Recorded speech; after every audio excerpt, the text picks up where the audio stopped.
Hello mga ka-legit Dover Cards, tunay na motibo ng GMA sa pagkuhan sa ABS-CBN.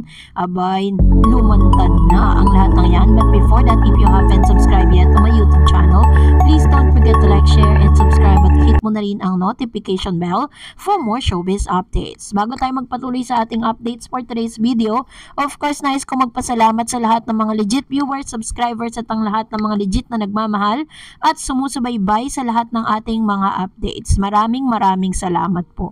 And for today's video, ito na nga pag-usapan natin dahil po sa isang yung naganap na concert ng GMA Sparkle Artist Center doon po sa Canada ay lumutang po ang ilan sa mga spekulasyon sa tunay na dahilan kung bakit po pumayag ang GMA7 na makapagsanib puwersa or magkaroon ng kolaborasyon dito po sa ABS-CBN. Pero bago yan, napag-usapan po kasi na nagkaroon po kasi ng parang concert tour ang ilan sa mga Sparkle artists like si Ruru Madrid, yung kanyang girlfriend na si Bianca, tapos si David Licauco and Miss Barbie Fortesa. Nakasama po nila ang kanila pong handler and ang kanila pong parang talent manager and coordinator na si Direk Johnny Manahan, kung saan marami pong nagsasabi na parang nag-flop daw yung concert. Pero according naman sa ilang mga sa Twitter, kalat doon na parang mas dinumog naman talaga sila ng tao. Parang nagkaroon lang po ng problem sa pag-spread out ng news dahil yung mga nag-spread daw ng bad news patungkol doon sa naganap na concert is yung mga producer na hindi po pinayagang mag-produce ng nasabing concert. So sabi dyan na ito daw po yung mga kaganapan na nangyari po doon. Masaya ang mga taga Sparkle GMA Artist Center sa naging magandang resulta ng first ever back-to-back concert ng Sparkle Goes to Canada. Tampok dito ang A-list Sparkle stars na si Julian San Jose, Rayber Cruz, Barbie Fortesa at David Licauco, Ruru Madrid at Bianca Umali. Kung ano-ano ang naglalabasang kwento tungkol sa resulta ng concert na idinirect ni Mr. Johnny Manahan, pero makikita raw sa mga litratong ipinadala nila ang pruweba. Kahit napakalamig ng Canada, mainit daw ang pagtanggap sa kanila ng Global Pinoy. Masaya sila sa first leg nito sa Calgary noong April 5, 2024, pero mas masaya sila sa katatapos lang na concert nila sa Toronto noong April 7. Kasama nila rito si Nabubay, isang kaibigang nandun sa Toronto, ang tinanong at sold out daw ito sa Toronto na ginanap sa Toronto Pavilion. Sabi ng Sparkle, masaya sila. Hindi raw nabigo ang superstar supporters, pero lumabas na po yung tunay na rason kung bakit ito pong GMA, no, matapos po na mag-clear na po yung issue na yon, lumabas na yung tunay na dahilan kung bakit nakapag-collab po sila or pumayag sila na magkaroon ng collaboration dito po sa ABS. Panoorin natin ito. Nilang tinanggap ang Showtime dahil may pakay daw pala ang GMA7 sa Kapamilya Network.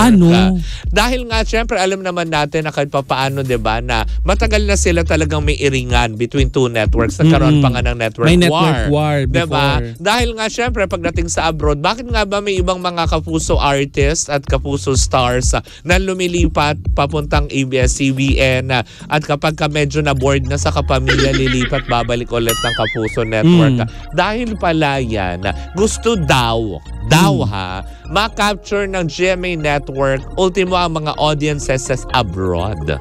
Isa sa mga rason na tinitignan ng GMA or isa sa mga reason kung bakit pumayag sila makipagsanib puwersa at makipag-collab sa ABS-CBN dahil gusto nilang makaptured ang audience abroad. Dahil alam natin na may TFC or The Filipino Channel kung saan ito po ay kinikater ng Kapamilya Channel. Kaya po sobrang sikat na sikat ang ilan sa mga artists and stars ng ABS-CBN. Kapag nag-concert po talaga sila doon or may mga ganap ang ilan sa mga talent ng ABS-CBN, talagang dinudumog po sila. So isa yan sa mga paraan ng GMA para po or isa sa mga tinitignan na rason kung bakit talagang tinanggap nila ng buong puso at open arms nilang niyakap ang network na ABS-CBN. Kasabay nito ay isa rin sa mga ipinangako at isa rin sa mga inasahan ng GMA na kaya nila tinanggap din ang It's Showtime at nakipag-tie up sila para mas makilala ang mga Sparkle artists. Dahil alam naman natin na kahit po yung mga kilala iilan lang naman talagang sparkle artist, Barbie Forteza. Ito pong mga nasa picture na to, yan, mga kilala yan. Pero yung mga upcoming, at iilan lang naman talaga yung nakilala sa public. Kaya isa yan sa mga strategy na ginagawa ng GMA7 kung bakit po sila pumayag, ano. Pero ang disadvantages lang nga nito is paano na po ang mga talents naman ngayon ng ABS-CBN dahil ang ipinangako po parang isa sa mga kondisyones na tinanggap ng It's Showtime is yung mas ipa-priority ng It's Showtime ang mga GMA Sparkle artists na mag-guest sa kanilang show. So yun po ngayon ang kinaharap na malaking problema ng ilan sa mga talent ng kapamilya dahil sila naman po yung nawalan ng pwesto, no? Medyo ayun po yung isa sa mga gulo na pwede pong kailangan ma-overcome ng ABS-CBN kasi kapag nagtagal yung ganitong sistema, possible na talagang iiwan po ng ABS-CBN yung mga talent po nila, original talent po nila, iiwan po sila ng mga yan. Pwede silang lumipat sa ibang network kung saan mabibigyan sila ng biggest break. May ilang mga talent po ng ABS-CBN na talagang nagpaalam na at lumipat na nga sa TV5. Buti na lang, may mga talent din po ng ABS-CBN, still connected pa rin sila sa ABS, but they choose to stay sa TV5 kung saan binibigyan sila ng break. Kasi parang ang tawag kasi sa ABS-CBN is content creator. They are content creators po sila na piniplace nila yung mga content nila sa bawat network like GMA tsaka TV5.